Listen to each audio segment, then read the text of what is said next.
दोस्तों नमस्कार, आप देख रहे हैं सत्य हुंकार। मैं आपके साथ सत्यपाल। मैं मौजूद हूं अभी 22 फुटा रोड गायत्री स्कूल पर, जो गायत्री स्कूल आशीर्वाद से लेकर के और इधर आती है, इधर है तिकोना मंदिर। 22 फुटा रोड है, बहुत ज़्यादा जनसंख्या में लोग इस कॉलोनी के, इस रोड के आसपास रहते हैं। रोड के हालात क्या हैं ये आप देख रहे हैं। अभी मात्र 4 बूंदें पड़ी हैं कि हालात ये बन चुकी है। पिछले 20 सालों से बसी इस कॉलोनी का हाल क्या है आप अच्छी तरह जानते हैं, और मैं जो ये हालात आपको दिखा रहा हूँ, ये बिगड़ते हुए हालात इस बात की गवाही देते हैं कि यहाँ नेता तो बहुत हैं, लेकिन विकास के नाम पर काम नहीं होता। कुछ काम होता भी है तो होड़ लगी होती है इस बात की कि ये काम मैंने कराया या ये काम उसने कराया। नारियल तोड़े जाते हैं, नारियल तोड़ने के साथ उद्घाटन भी होता है, लेकिन वो काम हुआ भी या नहीं इसका कोई अंदाज़ा या कोई पता नहीं चलता। अमूमन स्थिति यही बनी हुई है। पूरी की पूरी कॉलोनियों में आवाजाही या वहाँ के हालातों को देखें, सीवर को देखें, पानी को देखें, बहुत बुरे हालात हैं। यहाँ मेरे साथ कुछ लोग जुटे हैं। यहाँ कुछ काम हुआ है, लाइन डाली गई है बिजली की, और एक ट्रांसफार्मर भी लगा है। इस ट्रांसफार्मर को अगर आप देखेंगे तो ट्रांसफार्मर भी लगा है। अब इस ट्रांसफार्मर के ऊपर भी एक नई कहानी शुरू होगी। नारियल लाया जाएगा, नारियल तोड़ा जाएगा और एक जिद्दोजहद शुरू हो जाएगी कि इस काम को मैंने कराया या इस काम को मैंने कराया। तो जानते हैं कुछ कॉलोनी वालों से। हमारे साथ ठाकुर ब्रजेश सिंह प्रधान जी भी हैं, जो पिछले 25 सालों से, और ये कहूँ अगर मैं तो शायद अतिशयोक्ति नहीं होगी कि प्रधान जी एक ऐसे व्यक्ति होंगे जो इस कॉलोनी को बसने में सबसे पहले उनकी बसावट यहाँ हुई होगी या सबसे पहले यहाँ आए होंगे। और पहले दिन से लेकर के आज तक लगातार राजनीति के पटल की बात करें, सामाजिक स्तर की बात करें, लगातार ठाकुर ब्रजेश सिंह का इसमें जुड़ाव रहा है। बहुत सारी लड़ाइयाँ लड़ी गई। कभी बिल्डोजर आया करता था तो बिल्डोजर को रोकने की बात होती थी, कभी चंडीगढ़ में मुकदमा लड़ने की बात होती थी तो वहाँ बात होती थी। तो सामाजिक तौर पर प्रधान जी जुड़े रहे। राजनीतिक से इनका कोई ज़्यादा लगाव नहीं था, लेकिन हाँ, राजनीतिक नेताओं को समर्थन देने की बात हुई। आज परिस्थितियाँ बदल रही हैं। क्या परिस्थितियाँ बदल रही हैं उसको भी समझेंगे। पहले जानेंगे कुछ लोगों से कि जो ट्रांसफार्मर प्रधान जी लगा है, ये किसके सहयोग से लगा है, अभी इसका उद्घाटन हुआ नहीं हुआ। उद्घाटन की राजनीति बहुत होती है, क्या कहेंगे? सतपाल जी, ये ट्रांसफार्मर यहाँ से 50-60 आदमी आज 4-5 महीना पहले मेरे साथ पंडित गिरिराज शर्मा जी के पास मैं लेके गया। वहाँ उन्होंने तुरंत विधायक जी से बात किया और कहा कि शर्मा जी इसमें लग जाइए, इसको करा दीजिए।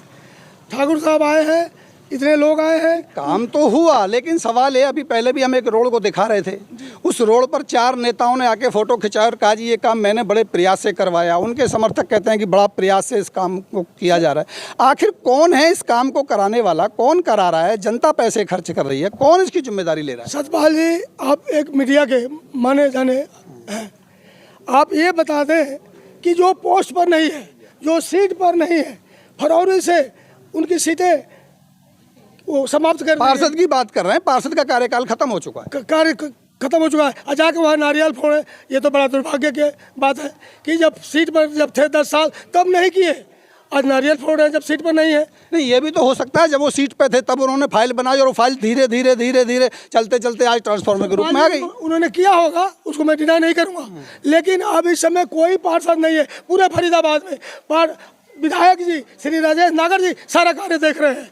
और आपका कहना है कि ये जो काम हो रहे हैं राजेश नागर जी के द्वारा हो रहे हैं, क्या कहेंगे? कुछ और लोग हैं क्या साहब? क्या शुभ नाम हुआ आपका? मेरा नाम श्रीपाल सिंह है। कितने समय से हो गया कॉलोनी में रह रहे हैं आप? मुझे करीब 10-15 साल हो गया रहते रहते। क्या हालात हैं यहाँ का? जो हालात है आपके सामने, सबके सामने। समझे, एक बार जो इंसान हमारा गेस्ट आ जाए दोबारा हमारे आने के लिए राजी नहीं होता है।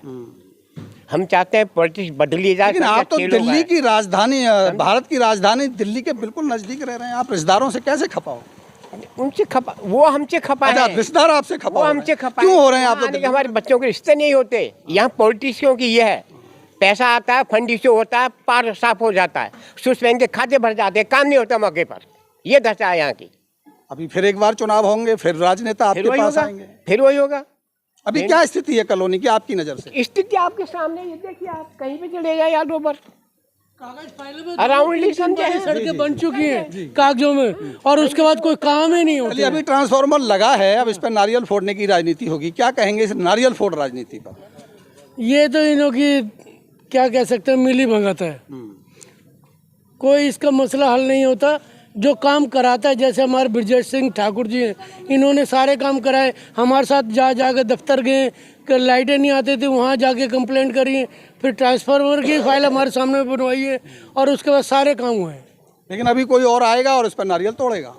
अब वो क्या कह सकते हैं इन नेताओं की। जनता नहीं रोक सकती, सबका अधिकार है, कोई भी नारियल तोड़े, मैं भी तोड़ सकता हूँ, रोका तो मुझे भी नहीं जाएगा। लेकिन वास्तविक स्थिति यही है कि आखिर कौन काम कराएगा, कौन इसकी जिम्मेदारी लेगा। और एक बात और बड़ी मैंने कही कि नारियल तोड़ने के लिए नेता हैं, काम की शुरुआत कराने के लिए नेता हैं, लेकिन जब उस काम में भ्रष्टाचार पाया जाता है तो उसकी जिम्मेदारी लेने के लिए नेता नहीं है। फिर उसके बाद अधिकारियों की जिम्मेदारी लगा दी जाती है, ठेकेदारों की जिम्मेदारी लगाई जाती है। विगत हो कि 2000 करोड़ का घोटाला हुआ, आपके क्षेत्र से भी बहुत सारी कॉलोनियां कागजों में बनी, पैसा चला गया, यहाँ के प्रतिनिधि को उसका पता ही नहीं चला और वो इसकी जिम्मेदारी लेने को तैयार नहीं। लेकिन जब भी जेसीबी आती है, जब भी खुदाई शुरू होती है, जब भी कोई काम शुरू होता है, वहाँ नारियल ला करके नारियल तोड़ने का काम होता है, जिम्मेदारी लेने का काम होता है। प्रधान जी क्या कहेंगे, जब भ्रष्टाचार होता है तब नेता कहते हैं हमें पता नहीं चला, और जब काम होता है जेसीबी जैसे ही दफ्तर से निकलती है पता चल जाता है कि यहाँ काम होने वाला है, नारियल आ जाता है। सतपाल जी, इसी उद्घाटन की बात जो कर रहे हैं आप, इस पर नेता को ले आके उद्घाटन करा दिया गया परसों। मुझे जो पता चला, मैंने देखा तो नहीं, यहीं के लोग बताए। और लोग कह रहे थे किया तो आपने है, काम तो आपने कराया है, पास आपने कराया है, खंभा आपने गिराया है, लेकिन अब लगवा नहीं पाए। मैंने उनको जवाब दिया कि ये प्रशासन का काम है, वहाँ तक मेरा काम था, मैंने पास करा दिया, खंभे गिरवा दिया 3-4 महीने पहले। अब काम रहता है प्रशासन का। प्रशासन ने अपने ठेकेदार को भेज करके ये कार्य करा है, कोई कंधा लगा करके नहीं खड़ा किया इसको। आप भी नारियल ला के तोड़िए, आपने नारियल तोड़ा क्या? सतपाल जी, हम नारियल तोड़ने पर हमारा विधायक, आपका विधायक, सबका विधायक है, कॉलोनी का भी विधायक है, पूरा फरीदाबाद का विधायक है, तिगांव विधानसभा का विधायक है। वो नारियल फोड़ने पर विश्वास नहीं करता, वो कार्य करने पर विश्वास करता है। जैसे आप हमारे यहाँ जब आए थे उस दिन, संडे के दिन आप थे, उन्होंने उनसे हमने जो कहा, सवेरे कार्य हो गया कि नहीं हो गया, आपके सामने की बात है, ये तो बनावटी बात नहीं है। तो हमारा जो विधायक है वो कार्य में विश्वास करते हैं, और वो उस कार्यकर्ता को ज़्यादा प्यार देते हैं जो उनके पास ज़्यादा से ज़्यादा काम के लिए लड़ाई लड़ता है, उनका देते हैं। आपका कहना है जी सर, क्या कहेंगे इस राजनीति को लेके, क्या कहेंगे कि नारियल तोड़ राजनीति कहें इसको? नारियल तोड़ तो राजनीति हो ही रही है फरीदाबाद में, और हो क्या रहा है यहाँ, काम कोई और कराए, नारियल तोड़ने कोई और आ जाते हैं। जब विकास की बात होती है तो नाम लगाते हैं, लेकिन जब भ्रष्टाचार की बात होती है तो मुंह छुपाते हैं। हाँ, भ्रष्टाचार के टाइम में तो सब छुप जाएंगे जी, हमने हमारा तो हम तो पाक साफ, हम पाक साफ है, लेकिन काम तो कोई करता ही नहीं है। काम के टाइम जब कोई काम होगा, कोई और करवाएंगे तो आ जाएंगे दिखाने के लिए हमने करवाया ये, लेकिन बाद में तो गायब हो जाते हैं। तो यही अमूमन स्थिति है, विकास होगा, नारियल बहुत सारे खरीदे जाएंगे। लेकिन मैंने एक बात और कही पहले भी कि इस क्षेत्र में जब तक लोकार्पण की व्यवस्था नहीं होगी, उद्घाटन की व्यवस्था बंद नहीं होगी, तब तक ना भ्रष्टाचार रुकेगा और ना ये नारियल तोड़ राजनीति बंद होगी। ये जनता कब तक इन समस्याओं से जूझती रहेगी? 20 साल बीत जाने के बाद भी अगर जस की तस स्थिति में आज हम खड़े हैं तो यकीनन अब हमें सोचना होगा। जनता बदलाव के मूड में है, बदलाव होगा, उसके बाद भी क्या गारंटी है कि विकास होगा? क्या हम इस विकास से इसी तरह से जूझते रहेंगे?